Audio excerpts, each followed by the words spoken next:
Okay, सो आज जो अपन standards revise करने वाले हैं, again that is very very important for exams, right. काफी इंपॉर्टेंट स्टैंडर्ड्स हैं, अच्छे स्टैंडर्ड्स हैं। तो सबसे पहले ऐसे 500 सीरीज से अपन स्टार्ट करेंगे, ऐसे 500 सीरीज से अपन स्टार्ट करेंगे एंड विल बी रिवाइजिंग ऐसे 500, राइट। ऐसे 500, 501, 505, 510, ये चार स्टैंडर्ड्स हमेशा इकट्ठा देखना होता है, हमेशा साथ में रिवाइज करना होता है।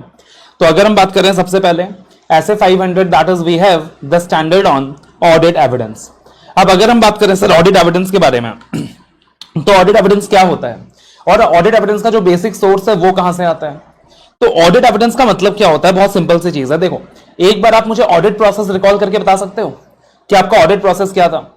कि सर आप ऑडिट प्रोसीजर्स परफॉर्म करते थे, ऑडिट प्रोसीजर्स के बेसिस में आप क्या करते थे सर, एविडेंसेस लेते थे एंड अकॉर्डिंग टू दैट आप कंक्लूजन करते थे, ठीक है। तो पार्टिकुलरली आप क्या करते थे सर, आप एपी परफॉर्म करते थे, एपी परफॉर्म करके एई लेते थे और एई लेके क्या करते थे सर, कंक्लूजन फॉर्म करते थे। यानी वो सारा इंफॉर्मेशन जो आपको कंक्लूजन फॉर्म करने के लिए चाहिए उसी को ऑडिट एविडेंस बोला जाएगा। वो सारा इंफॉर्मेशन जो ऑडिटर को एविडेंसेस ऑब्टेन कंक्लूजन फॉर्म करने के लिए चाहिए उसी को क्या बोला जाएगा, एई बोला जाएगा, यानी ऑडिट एविडेंस बोला जाएगा।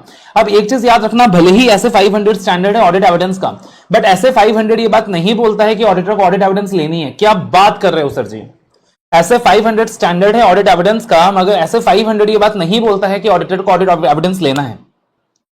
क्या आप मुझे बता सकते हो कमेंट करके कि वो कौन सा स्टैंडर्ड है जो कहता है auditor should obtain audit evidence, auditor should obtain sufficient appropriate audit evidence, anyone?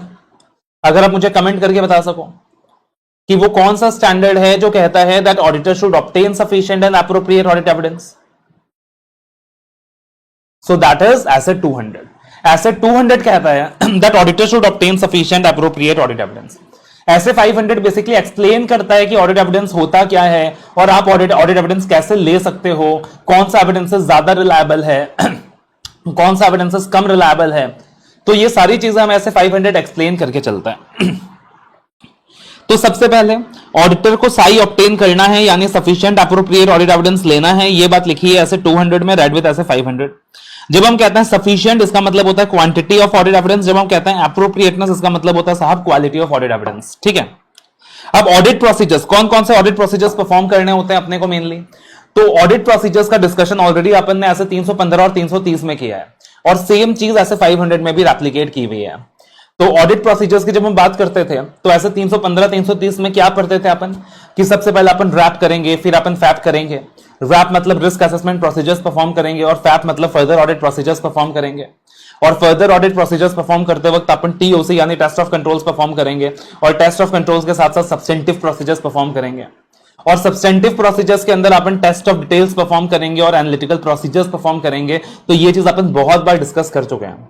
तो ये सेम चीज ऐसे 500 में भी दी हुई है।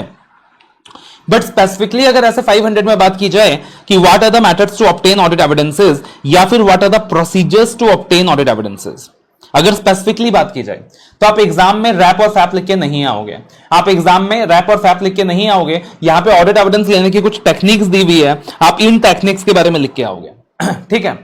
तो अगर एग्जाम में स्पेसिफिकली पूछा जाए कि टेक्निक्स क्या है ऑडिट एविडेंस लेने का या प्रोसीजर्स क्या क्या परफॉर्म करने वाले हो टू ऑब्टेन ऑडिट एविडेंसेस, तो आप रैप फैप नहीं लिखोगे। यहां 6 टेक्निक्स दी है, इन 6 टेक्निक्स के बारे में लिखोगे, जिसको याद करने का फॉर्मूला है ICAI-OR।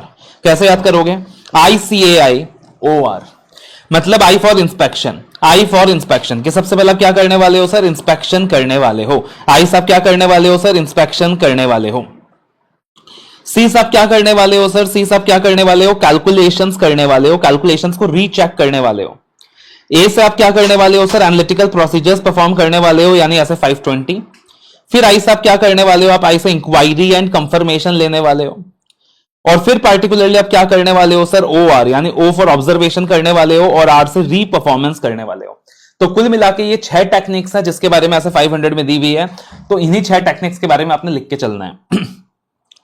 तो सबसे पहले आई से इंस्पेक्शन, इंस्पेक्शन का मतलब क्या होता है यार, रिकॉर्ड्स वगैरह एग्जामिन कर लेना, डॉक्यूमेंट्स वगैरह एग्जामिन कर लेना। फिर सी मतलब कंफर्मेशन, कैलकुलेशंस मतलब कैलकुलेशंस वगैरह रीचेक कर लेना। फॉर एग्जांपल डेप्रिसिएशन का कैलकुलेशन रीचेक करके देख लिया। ए फॉर एनालिटिकल प्रोसीजर्स यानी कंपैरिजंस, रेशियो एनालिसिस वगैरह कर लेना। देन ए फॉर देन उसके बाद क्या था, ICAI that is I for inquiry and confirmation. तो ये काफी इंपॉर्टेंट है सर। कंफर्मेशन का मतलब है एक्सटर्नल कंफर्मेशन ले सकते हो, और इंक्वायरी का मतलब है आप जाके बातचीत कर सकते हो, मैनेजमेंट से पूछ सकते हो, दोस्त एज गवर्नेंस से पूछ सकते हो, एम्प्लॉइज से पूछ सकते हो, तो उनसे बातचीत कर सकते हो, इंक्वायरी कर सकते हो। अब इंक्वायरी के अंदर एक चीज याद रखना, सबसे पहले आप इंक्वायरी किससे लोगे, नॉलेजेबल लोगों से लोगे। और मोस्ट इंपॉर्टेंट चीज आप याद रखिएगा कि सर इंक्वायरी से अपने को ऑडिट एविडेंस तो मिलेगा, इंक्वायरी से अपने को ऑडिट एविडेंस तो मिलेगा, बट इंक्वायरी से हमें सफिशिएंट एप्रोप्रिएट ऑडिट एविडेंस नहीं मिलेगा। यानी सिर्फ और सिर्फ इंक्वायरी के बेसिस में आप कंक्लूजन फॉर्म नहीं कर पाओगे, आपको इंक्वायरी के साथ साथ बाकी टेक्निक्स परफॉर्म करनी होगी, बाकी प्रोसीजर्स परफॉर्म करने होंगे, ठीक है ना। तो कभी भी इंक्वायरी आपको सफिशिएंट एप्रोप्रिएट ऑडिट एविडेंस नहीं देगा of the absence of a material misstatement at the assertion level, nor of the effectiveness of controls. तो आपको कभी भी इंक्वायरी अपने आप में सफिशिएंट एप्रोप्रिएट एविडेंसेस नहीं देने वाला, ये एक एडिशनल एविडेंस का टेक्निक है। उसके अलावा सर ओ से ऑब्जर्वेशन, आर से रीपरफॉर्मेंस, ठीक है। अब यहां पे एक टेक्निक का नाम दिया नहीं है, बट टेक्निकली वो टेक्निक भी यहां पे आनी चाहिए, WR। WR is also one of the techniques जिसके थ्रू आप ऑडिट एविडेंसेस लेते हो, बट जिसके बारे में अलग स्टैंडर्ड ऐसे 580, that again acts as a additional evidences. उसके बाद आता है सर टॉपिक हमारा रिलायबिलिटी ऑफ ऑडिट एविडेंस, कि अगर हम एविडेंसेस बात करें तो कौन सा एविडेंस ज्यादा रिलायबल होता है सर, कौन सा एविडेंस कम रिलायबल होता है। एकदम लॉजिकल सी चीज, आप मुझे खुद आंसर बताओगे, आप मुझे खुद आंसर बताओगे। सर एक एविडेंस होता है जो अपने को ऑर्गेनाइजेशन के बाहर से मिलती है, एक एविडेंस होता है जो ऑर्गेनाइजेशन के अंदर से मिलती है। तो आप बताना कौन सा एविडेंस ज्यादा रिलायबल है सर। सर ऑर्गेनाइजेशन के अंदर जो इंफॉर्मेशन अपने को मिलेगा ना, वो मैनिपुलेटेड हो सकता है, बट अगर अपने को ऑर्गेनाइजेशन के बाहर से इंफॉर्मेशन मिलेगा और अगर इंडिपेंडेंट सोर्स से इंफॉर्मेशन मिलेगा तो उसका मैनिपुलेशन का चांसेस कम है, तो वो ज्यादा रिलायबल है, ठीक है जी। दूसरी चीज, एक चीज हो सकती है सर कि ऑडिटर खुद जाए और खुद जाकर एविडेंस ले, और दूसरी चीज हो सकता है कि ऑडिटर किसी और पे निर्भर कर रहा है, इंटरनल ऑडिटर पे निर्भर कर रहा है, अदर ऑडिटर्स पे निर्भर कर रहा है, और वो एविडेंसेस इनडायरेक्टली ऑब्टेन कर रहा है। तो कौन सा ज्यादा रिलायबल है सर। लॉजिकल सी चीज है, कोई भी काम आप खुद करते हो तो वो ज्यादा रिलायबल है, तो जो एविडेंसेस ऑडिटर डायरेक्टली लेगा वो ज्यादा रिलायबल है। तीसरी चीज सर, एक होता है डॉक्यूमेंट्री एविडेंस, एक होता है ऑरल एविडेंस। कौन सा ज्यादा रिलायबल है सर, ऑब्वियस सी बात है documentary evidences are going to be more reliable. चौथी चीज सर, एक होता है ओरिजिनल डॉक्यूमेंट्स, एक होता है फोटो कॉपीज या फैक्स वगैरह होता है ना, फैक्स की कॉपीज वगैरह। तो आप बताना कौन सा ज्यादा रिलायबल है sir. Sir original is original, original is original. Duplicate कितना भी ओरिजिनल बनने की कोशिश करे बट वो ओरिजिनल नहीं बन सकता सर। अब शाहरुख खान जो है उसकी कितनी डुप्लीकेट कॉपीज है, कितनी कार्बन कॉपीज है, कितने कॉपी वो है, लेकिन क्या वो शाहरुख खान बन सकता है, नहीं बन सकता है। तो भाई ठीक है, ओरिजिनल डॉक्यूमेंट की बात करें that is going to be more reliable than the photo copies. And पांचवी चीज जो आपको ध्यान रखनी है सर, कि अगर ऑर्गेनाइजेशन में इंटरनल कंट्रोल्स अच्छे हैं तो जो एविडेंसेस आपको मिलेंगे वो ज्यादा रिलायबल होंगे। अगर ऑर्गेनाइजेशन में इंटरनल कंट्रोल्स अच्छे नहीं हैं तो जो एविडेंसेस आपको मिलेंगे सर वो भी इतने रिलायबल नहीं होंगे। तो ये 5 चीज आपने ध्यान रख के चलना है with regard to reliability of audit evidences. Direct question भी आ सकता है, एमसीक्यू में भी आ सकता है, केस स्टडी सिनेरियो के फॉर्म में भी आ सकता है। अगला कॉन्सेप्ट आता है कि सर हमने बोला कि जो एविडेंसेस ऑडिटर लेगा that has to be sufficient and appropriate. अब कौन से फैक्टर्स हैं जो अफेक्ट करने वाले हैं sufficiency and appropriateness of audit evidences. कौन से फैक्टर्स हैं जो अफेक्ट करने वाले हैं sufficiency and appropriateness of audit evidences. तो आपको बस 3 चीजें याद रख के चलनी है sir. MMS is something that is going to affect sufficiency and appropriateness of audit evidence. अब एमएमएस क्या हो गया सर, यार वो वाला एमएमएस नहीं यार, दिमाग को कंट्रोल में रखो, वो वाला एमएमएस नहीं। तो एमएमएस का मतलब क्या हो गया, एम से मैटरलिटी, देन एम से मटेरियल मिसस्टेटमेंट यानी risk of material misstatement, and size, S for size and characteristic of the population. तो एम से मैटरलिटी, तो लॉजिकल से चीज है सर, कोई एजर्शन कम मटेरियल है तो एविडेंस भी कम लेना, कोई एजर्शन ज्यादा मटेरियल है तो एविडेंस भी ज्यादा लेना। आर से देन अगेन एम से मटेरियल मिसस्टेटमेंट यानी कि रिस्क ऑफ मटेरियल मिसस्टेटमेंट। तो सर किसी पार्टिकुलर एजर्शन के अंदर अगर रोम ज्यादा है, रिस्क ऑफ मटेरियल मिसस्टेटमेंट ज्यादा है तो एविडेंस ज्यादा लेना। किसी एजर्शन के अंदर अगर रोम कम है, रिस्क ऑफ मटेरियल मिसस्टेटमेंट कम है सर, तो एविडेंस भी कम लेना। एंड तीसरी चीज है size and characteristic of the population. तो normally size and characteristic of the population अगर कम रहेगा, मतलब छोटी एंटिटी का आप ऑडिट कर रहे हो, तो नॉर्मली आपको एविडेंस भी कम चाहिएगा। बट दैट अगेन डिपेंड्स कि पॉपुलेशन होमोजेनस नेचर का है या फिर हेट्रोजेनस नेचर का है, वो चीज भी अपने को देखना रहेगा वहां पे। उसके बाद सर यहां पे एक इंपॉर्टेंट टॉपिक आता है, बहुत इंपॉर्टेंट टॉपिक आता है, रेफरेंस टू मैनेजमेंट एक्सपर्ट। अब याद रखना, मैंने आपको ऐसा 620 करते वक्त बताया था, बेसिकली 2 तरीके के एक्सपर्ट्स होते हैं। आप जब ऑडिट करते हो ना, तो ऑडिट करते वक्त आपके पास ना हर चीज की एक्सपर्टाइज नहीं होती, आपकी एक्सपर्टाइज सीमित होती है कि पार्टिकुलरली आप अकाउंटिंग की एक्सपर्टाइज रखते हो, आप ऑडिटिंग की एक्सपर्टाइज रखते हो, आप टैक्सेशन वगैरह की एक्सपर्टाइज रखते हो, बट बाकी फील्ड्स की एक्सपर्टाइज आपके पास नहीं होती। तो हो सकता है ऑडिट करते वक्त काफी अजर्शंस के विषय में आपको एक्सपर्ट की मदद की जरूरत पड़े। अब या तो हो सकता है कि वो एक्सपर्ट को मैनेजमेंट ने हायर किया हो, या हो सकता है वो एक्सपर्ट को आप खुद हायर कर रहे हो। अगर वो एक्सपर्ट को आप खुद हायर कर रहे हो तब तो ऐसे 620 लगेगा, लेकिन अगर उस एक्सपर्ट को मैनेजमेंट हायर कर रहा है बेटा तो वहां पे ऐसे 500 लग जाएगा। अब अगर मैनेजमेंट उस किसी एक्सपर्ट को हायर कर रहा है किसी भी पार्टिकुलर इशू के लिए, वैल्यूएशन ऑफ एसेट के लिए, एक्चुअरियल कैलकुलेशन ऑफ लायबिलिटीज के लिए, सो इन दैट पार्टिकुलर सिचुएशन आप क्या करना चाहते हो सर, एक्सपर्ट के काम को रेफर करना चाहते हो बिकॉज वो आपके एक्सपर्टाइज के बाहर का एरिया है। बट क्या आप आंख बंद करके उस एक्सपर्ट के काम को यूज कर पाओगे? बताओ कि आंख बंद करके यूज कर पाओगे? नहीं सर, हम चार्टर्ड अकाउंटेंट्स हैं, हम ऐसे आंख बंद करके कैसे यूज करेंगे किसी के काम को? तो अपने को यहां पे 3 चीजें करनी होगी सर। सबसे पहले अपने को इवैल्यूएट करना होगा CCO of the expert. CCO मतलब competence, capability, objectivity of the expert. दूसरी चीज अपने को ऑब्टेन करनी होगी sir, understanding of the work of the expert. Okay sir. और तीसरी चीज अपने को यह देखना पड़ेगा कि यार वो जो एक्सपर्ट का काम है वो अपने लिए अप्रोप्रिएट है कि नहीं है, जो एक्सपर्ट का काम है वो अपने लिए अप्रोप्रिएट है कि नहीं है। तो 3 चीज अपने को देख के चलनी होगी। सबसे पहले अपने को देखना पड़ेगा साहब competence, capability and objectivity of the expert.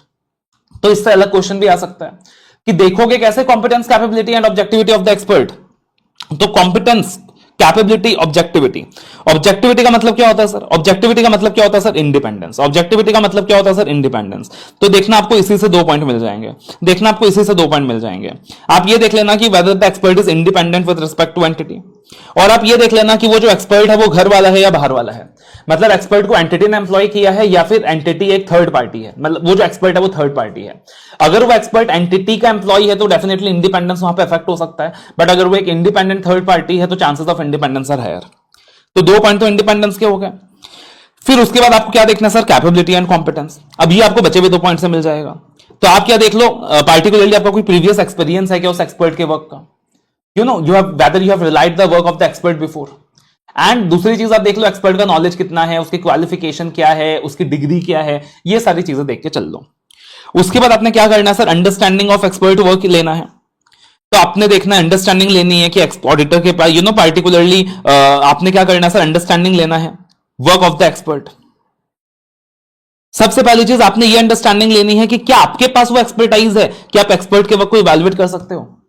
फिर जो एजम्पशंस वगैरह यूज किया गया है मैनेजमेंट के द्वारा आप उसे इवैल्यूएट करके चलोगे, और जो डाटा यूज किया गया है एक्सपर्ट के द्वारा आप उसे इवैल्यूएट करके चलोगे।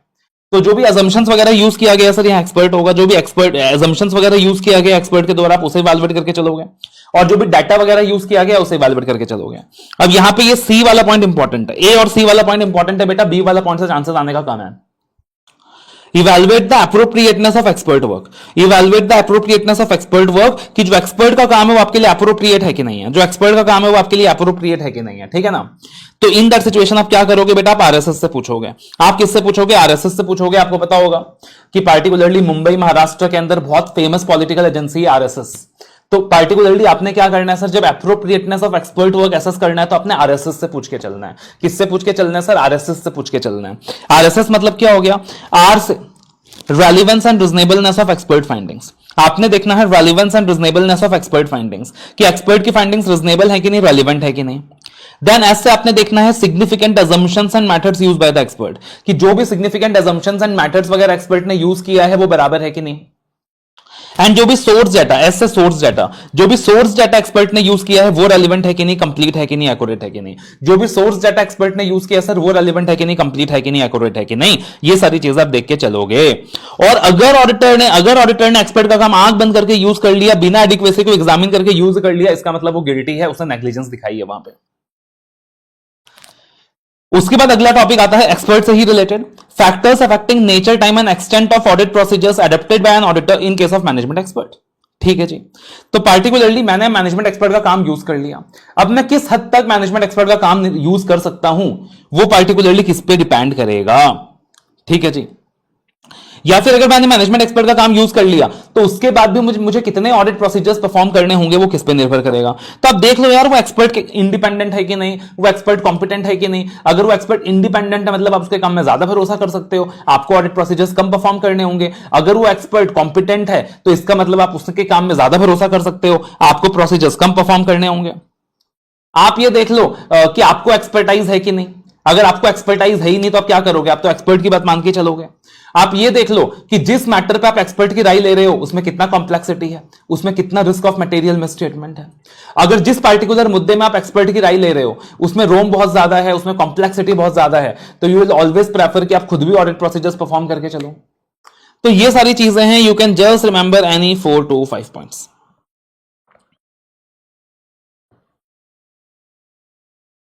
ठीक है जी।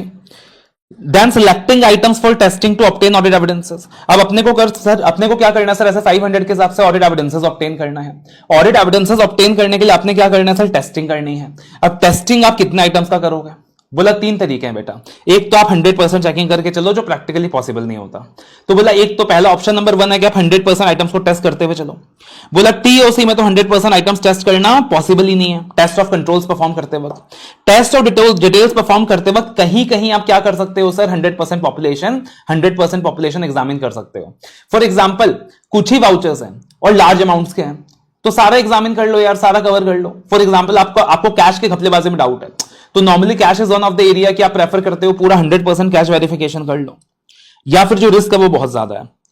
ठीक है। दूसरा चीज है आप स्पेसिफिक आइटम्स को चेक करके चलें, और तीसरी चीज है आप ऑडिट सैंपलिंग का टेक्निक लगाएं, ऐसे 530 की टेक्निक लगाएं। आप ऑडिट सैंपलिंग की टेक्निक लगाएं यानी ऐसे 530 की टेक्निक लगाएं। And the last topic of this particular standard, there is an inconsistency between audit evidences obtained from 2 sources or evidences obtained is not reliable। आपको ऐसा लग रहा है साहब कि आपने 2 सोर्सेस से एविडेंसेस लिए, मान लो एक आपने इंक्वायरी करी, एक आपने ऑब्जर्वेशन करा, या एक आपने इंक्वायरी करी, एक आपने इंस्पेक्शन करा। इंक्वायरी का रिजल्ट कुछ और आ रहा है, इंस्पेक्शन का रिजल्ट कुछ और आ रहा है। ठीक है ना। तो यहां पे क्या हो रहा है sir, there is inconsistency between 2 sources of evidences.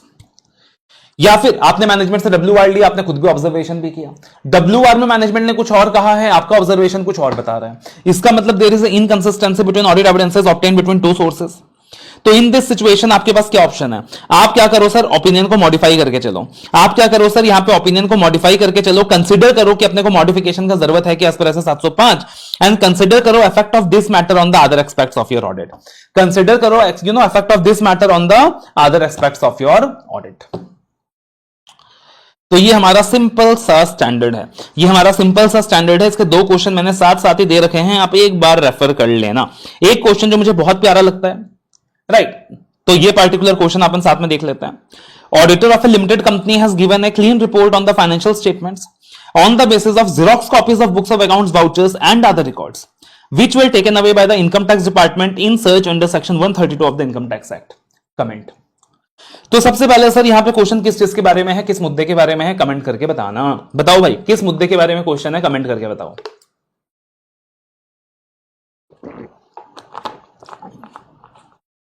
सबसे पहली चीज यहां पे रिलायबिलिटी ऑफ ऑडिट एविडेंस की बात हो रही है। हमने पढ़ा था कि original documents are considered to be more reliable than the photocopies. तो अब यहां पे क्योंकि अपने पास फोटो स्टेट अवेलेबल है and the reason is that the original documents were taken by the income tax department, तो बोला कि आप ना इनकम टैक्स डिपार्टमेंट को बोल सकते हो सर्टिफाई करके देने के लिए कि ये जो फोटो कॉपीज है they are indeed the true copies of original documents. लेकिन चांसेस है कि इनकम टैक्स डिपार्टमेंट ऐसा सर्टिफाई करके नहीं देगा। तो अगर इनकम टैक्स डिपार्टमेंट ऐसा सर्टिफाई करके नहीं देगा तो आप मैनेजमेंट से उस चीज का सर्टिफिकेट ले लो। तो ये जनरल पॉइंट्स हैं। फिर आप अदर प्रोसीजर्स परफॉर्म करके चलो टू ऑब्टेन साई, बिकॉज आप ओरिजिनल डॉक्यूमेंट्स को चेक कर नहीं पा रहे हो वहां पे, एंड आप कंसीडर करके चलो द पॉसिबिलिटी ऑफ मॉडिफिकेशन कि आपको यहां पे मॉडिफिकेशन करने की जरूरत है या नहीं है। तो इस तरीके से जनरल आंसर यहां पे फ्रेम हो जाएगा। ठीक है, तो यहां पे हमारा कंप्लीट होता है ऐसे 500, दैट इज ऑडिट एविडेंस।